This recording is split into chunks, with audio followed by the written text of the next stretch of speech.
team in the Eastern Conference, a team that during the regular season was was number 7 in defensive efficiency with one guy, even though he's the best in the league. That's what's hurting. Back to the series, that's what's hurting the Bulls right now. Derrick Rose is feeling good, and he's feeling like Derrick Rose of old, and he's starting to play like Derrick Rose of old. And you say, well, Mike, why is that a bad thing? Okay, I'm gonna tell you why it's a bad thing. Derrick Rose has always been considered to be a volume shooter. Yep. And when he initially came back, I said this is a good thing that Derrick Rose realizes he didn't have to be that anymore, because there's Jimmy Butler there, and at the time there was Pau Gasol. Now we all know Pau Gasol has missed the last 2 games with a hamstring of his own, so that may be a contributing factor to Derrick Rose mentally saying, "Damn it, I gotta revert." Because I heard Jimmy Butler say it on the at shoot around yesterday. He actually said it that if Pau can't play, I guess that means me and Derrick have to shoot more. So it's not even something mentally; it's something that was verbalized. That these guys feel like it's on them to be. And for the record, sir, John Wall is in the game. Get out of here. I just read today John Wall said if he can't be himself, oh boy, they done shot that. Let me tell you something, boy. They done shot that dang hand up. You understand? He can't even feel it. He don't even know he got a hand. He got some kind of little soft brace on it. Damn going that. right across the middle of the hand. Whatever. Damn that. That boy don't even know he got a hand. It's so much cortisone in that damn hand. It's numb. Is it somebody could hit him in the damn hand with a sledgehammer? I'm like, what happened? It's gonna hurt tomorrow though. Yeah, what happened? Yeah. I mean, he said it, man. After the first game, he said, "Yeah, me and Brad Beal, we warriors, man. If we can go, we gonna go." And today, like I said, I was reading today. He said, if he can't be himself, he won't play. So apparently, after yesterday being able to dribble a little bit at practice, he feels good today. And also the thing he and Randy Whitman have to feel like. Losing today means you lose the series. Period. Point blank. Yep. You lose today, you lose the series. There's no. I think I saw 19.6% is your probability of winning a series when you lose Game 5 on the road. Yeah, I think that's what the stat was today. My memory's getting a little bit better now because I didn't even put that in my notes. I just recalled it. But back to the game last night. Talked about LeBron, Kyrie. Speaking of Derrick Rose and his volume shooting coming down the stretch, they got it down to like within. Actually, they got it down to 2 at one point. 3. It was 2 or 3. Yeah, right there at the end. And Derrick Rose missed his last 11 shot attempts in this ball game.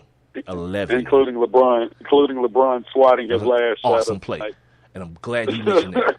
I'm so glad you mentioned that because I want people to understand that when I'm talking about a dude that I call like a blood clotter, right? The guy who, when you're bleeding, he'll stop the bleeding.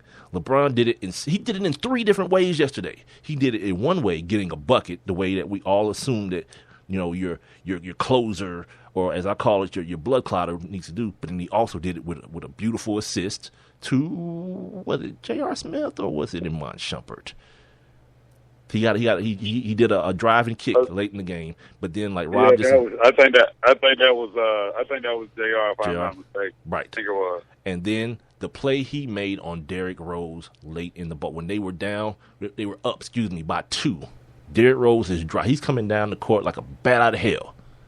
He elevates. LeBron left the court like 3 seconds before Derrick Rose jumped. Did you notice that, dude? Like LeBron took off and Derrick Rose was still on the ground. And all of a sudden, he goes to shoot the ball. Here comes this huge human being into the picture, swatting the hell out of that shot. Like, those are the things that I'm talking about. When we talk about being in the playoffs, and I know certain times it seems like everything I say reverts back to the Atlanta Hawks because it's pertinent, though. When you have that guy who is that blood clotter, it ain't just about, I'm going to end this run, I'm going to quiet this crowd with this three-pointer. Nah, LeBron shows you.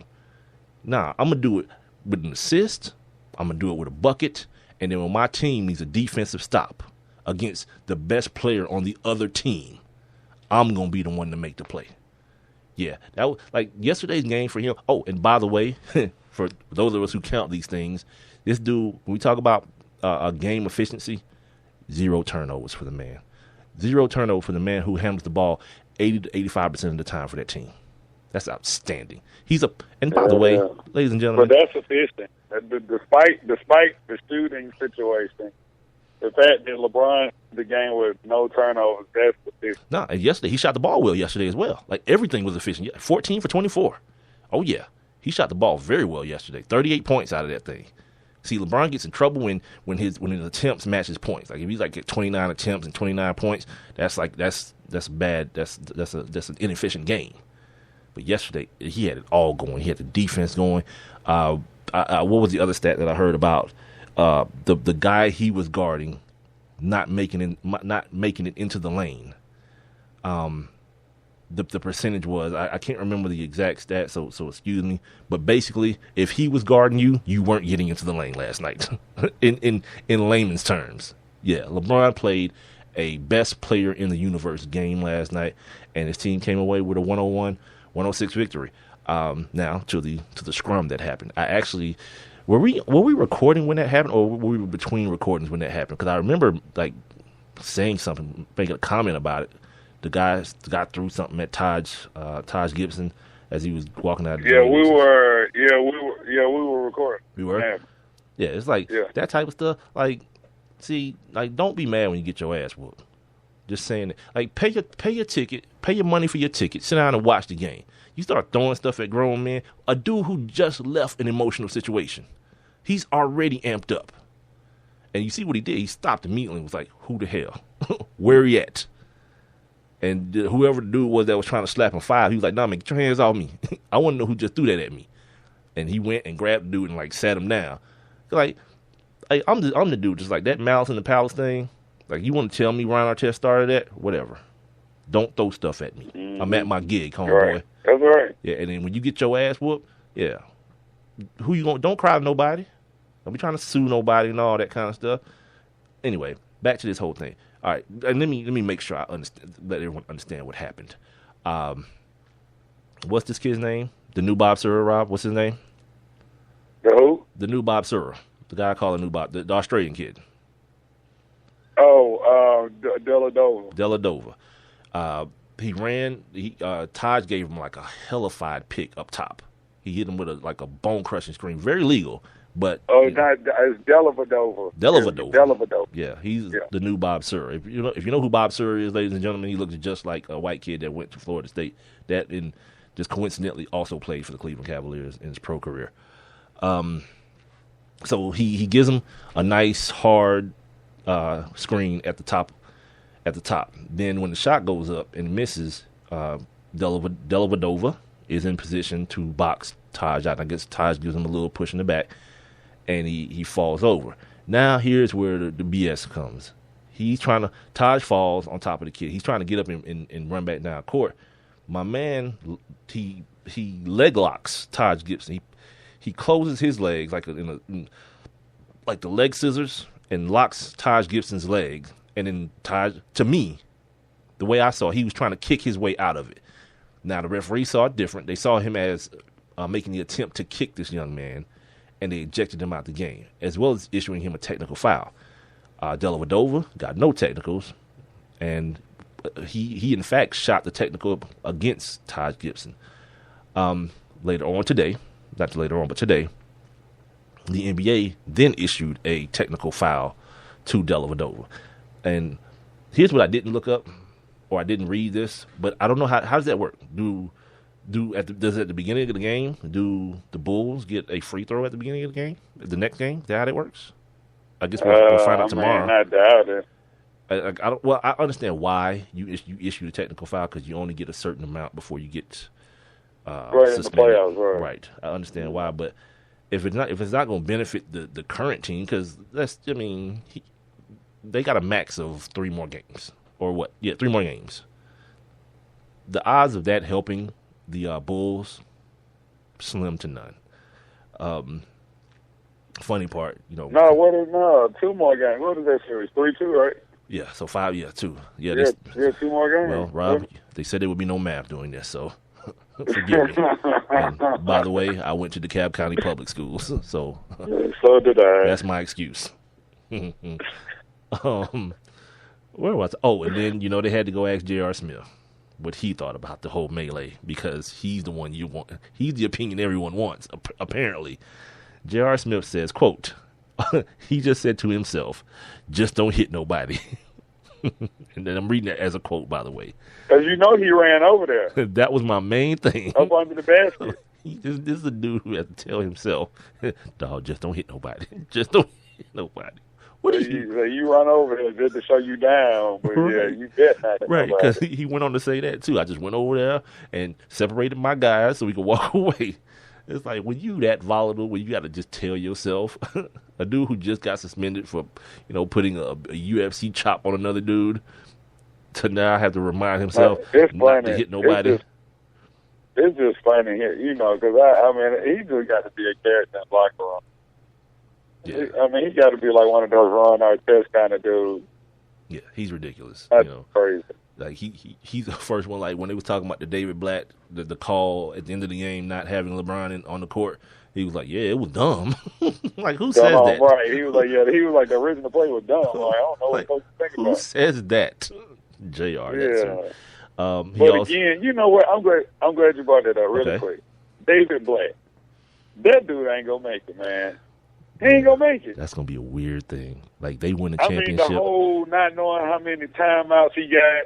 He almost pulled a Chris Webber right there at the end of the game that would have cost his team the game. Like, it wouldn't have been no LeBron game-winning shot. That's weird. And yeah, man. And then the fact that he would draw up a damn play, the game-winning play, and LeBron was taking the ball out. And that's what people miss. Like, they talk about the fact that LeBron vetoed the play. And that's no big deal to me. If you're a star player, I can imagine that happens regularly. Like a guy like with Michael Jordan and Steve Kerr. Remember the conversation was, "Nah, I'm gonna pass it to Steve," and he looked at him like, "You better hit the shot." Right. You know what I mean? So it happens. But like you just mentioned, the fact that this dude, the best player on, like, he's not even on the court as a decoy. He's taking the ball out of bounds. Yeah, that's gonna be outstanding. Like, this dude messes around and gets fired. Like, they win a championship, and then 2 weeks later, David Blatt, breaking news here on ESPN, David Blatt has just been fired. What? It'll be wait, like what? a Pat Riley. It'll be like what's the owner name? Oh, Dan Gilbert. Dan Gilbert. It'll be like Dan Gilbert is the acting head coach for the NBA Finals. Dan Gilbert ain't coaching no damn body. He don't know nothing about no damn football. And LeBron will be calling all the players. Yeah, he'd be like the new Bill Russell, player coach. It'll be like Larry Drew. Now, Larry Drew will be the acting coach, and LeBron will be like the real coach. Help me. This is scary that Larry Drew could actually get a ring this year, man. Why is that scary? Larry's putting in work, putting his time.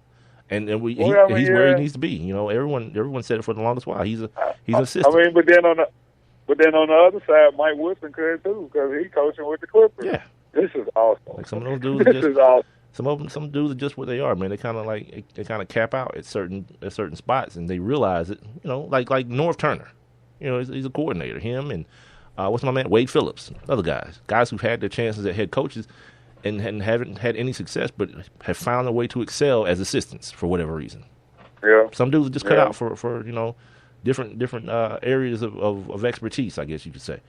Yeah, that's right. Oh, one more thing from this game. How much time I got here on this? I always got to check the time.